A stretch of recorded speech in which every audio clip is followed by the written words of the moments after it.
যারা ভূমিকা রাখছেন, যারা সহযোগিতা করছেন, যারা এটাকে সমর্থন করছেন, সবার প্রতি আমার শ্রদ্ধা এবং ভালোবাসা। আপনার কোটা সংস্কার আন্দোলনের সাথে আমিও আপনাদের পক্ষে।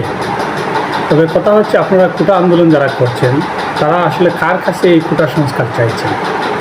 আমার জানা মতে 2018 সালের দিকে কোটা সংস্কার আন্দোলন যখন তুমুল পর্যায়ে চলে গিয়েছিল, তখন বর্তমান একদলীয় সরকার, স্বৈরাচারী সরকার শেখ হাসিনা প্রেস কনফারেন্সে বলে দিয়েছিলেন যে চাকরির ক্ষেত্রে আর কোনো কোটাই থাকবে না। কিন্তু আমার প্রশ্ন হচ্ছে, সেই কোটা কি বাতিল হয়েছিল বা সংস্কার হয়েছিল কি? হয়নি। যেহেতু হয়নি, উনি তো নিজেই কোটায়, বাপের কোটায় প্রধানমন্ত্রী, ভারতীয় কোটায় প্রধানমন্ত্রী, উনি তো কোটার সরকার। তাইলে ওনার কাছে কোটা সংস্কার চেয়ে আসলে এর কোনো সুরাহা হবে বলে আমার মনে হয় না। তবে আন্দোলন তো একটা আন্দোলন, চলমান আন্দোলন চালিয়ে যাওয়া দরকার। তবে এর পাশাপাশি গোটা রাষ্ট্রটাই সংস্কার করা দরকার। আর রাষ্ট্রটা সংস্কার করতে হলে আগে আপনার আমার ভোটের অধিকার প্রতিষ্ঠা করতে হবে। নাগরিক হিসেবে আমার প্রথম অধিকার হচ্ছে আমার ভোট দানে, স্বাধীনভাবে ভোট প্রয়োগের মাধ্যমে আমার যিনি প্রতিনিধিত্ব করবেন, যিনি দেশ পরিচালনা করবেন, তাকে নির্বাচিত করা। তো আমার আপনার তো আগে ভোটের অধিকারই নেই। যেখানে ভোটের অধিকার নাই সেখানে কোটা সংস্কার আন্দোলনে করে আসলে কতটুকু সফল হবেন জানি না। তবে আন্দোলন একটা শুরু হলে বিভিন্ন দ্বারা পরিবর্তন হয়। এই আন্দোলনের একটা গতিপথ থাকে। প্রত্যেকটা অনিয়মের বিরুদ্ধে, প্রতিটা স্বৈর শাসকের, স্বৈরতন্ত্রের পতন হয়েছে এই ছাত্র রাজনীতির মাধ্যমে, বিশেষ করে বাংলাদেশে। তো আজকের রাজনীতির ধারাবাহিক যেভাবে চলছে, আমার সেটা মনে হচ্ছে যে এটাকে শুধু কোটা সংস্কার আন্দোলনে রাখলেই চলবে না। আমাদের অধিকার প্রতিষ্ঠা করতে হলে, রাষ্ট্রকে ভবিষ্যৎ প্রজন্মের জন্য একটা সুন্দর রাষ্ট্র গঠন করতে হলে যে যুদ্ধ তৈরি হয়েছে ছাত্রছাত্রীদের হাত ধরে, সেটা অভিভাবকদের এখন চালিকা শক্তিতে নিতে হবে। রাজনৈতিক সমাজ, সুশীল সমাজ, সবার একটা সম্পৃক্ততা দরকার। এবং এটাকে প্রকৃত অধিকার, নাগরিক অধিকার পেতে হলে এটাকে স্বৈর শাসক শেখ হাসিনার পদত্যাগের মাধ্যমে, পদত্যাগ না করা পর্যন্ত আসলে কোনো অধিকারই প্রতিষ্ঠা পাবে না। তার জন্য যা করণীয় সেটাই করতে হবে।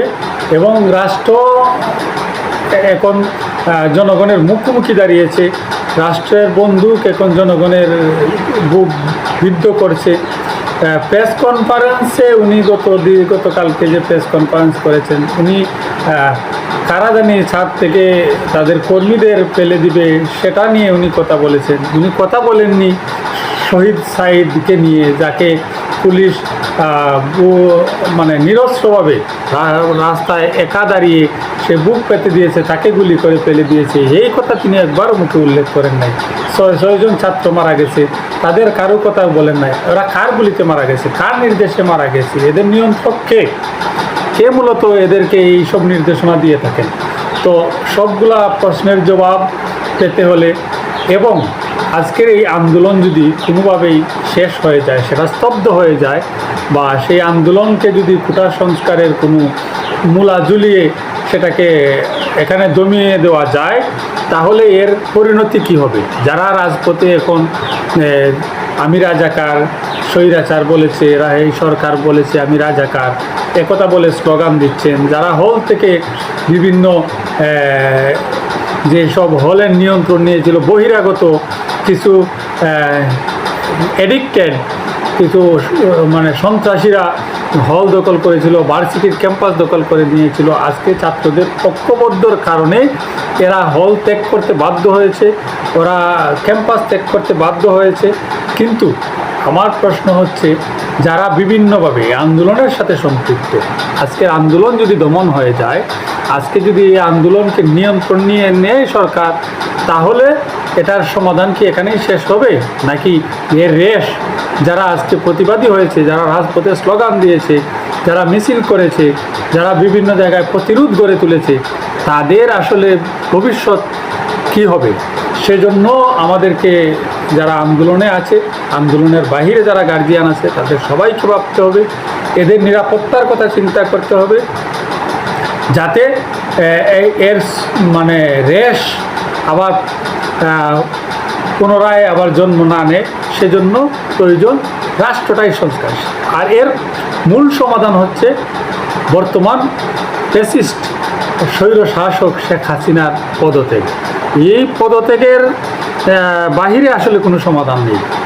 তো আমাদের যারা রাজপথে আছেন, যারা এখন স্লোগান দিচ্ছেন কোটা সংস্কার, আমার মনে হয় এটা প্রকৃত রূপ নিতে হবে।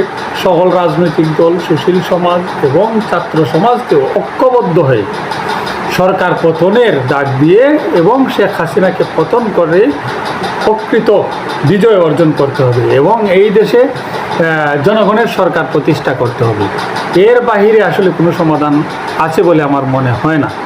আর আমি যেটা দেখেছি আসলে এই আন্দোলনকে শেখ হাসিনা চীন সফর থেকে এসে এই রাজাকারের বাচ্চা বিভিন্ন কথাবার্তা বলে উনি আসলে উস্কানি দিয়েছেন।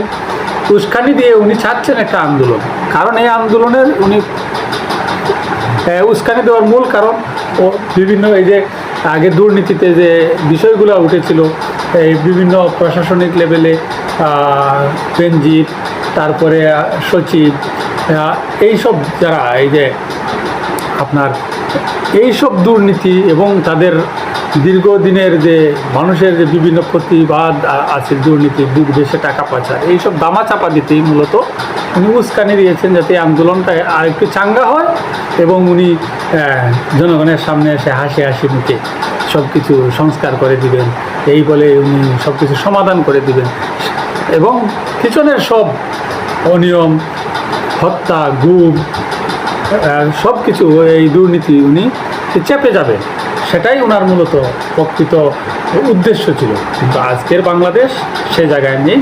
আজকের বাংলাদেশ, আজকের মানুষ, আজকের সচেতন সমাজ, আজকের রাজনৈতিক মহল, আজকের ছাত্র সমাজ পুরা বাংলাদেশ সংস্কার চায়।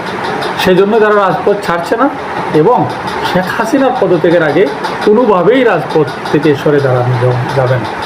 পরিশেষে আমি শহীদ সাঈদ সহ যারা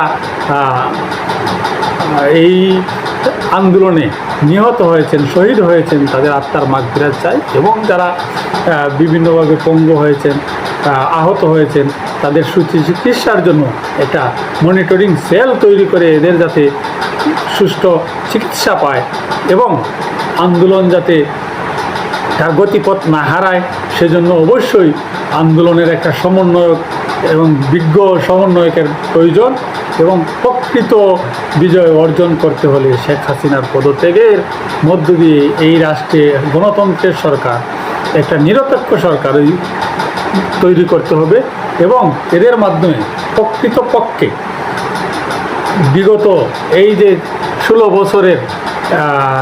16 বছরের শাসনামলের যত দুর্নীতি, যত অনিয়ম, যত গুপ্ত হত্যা, যত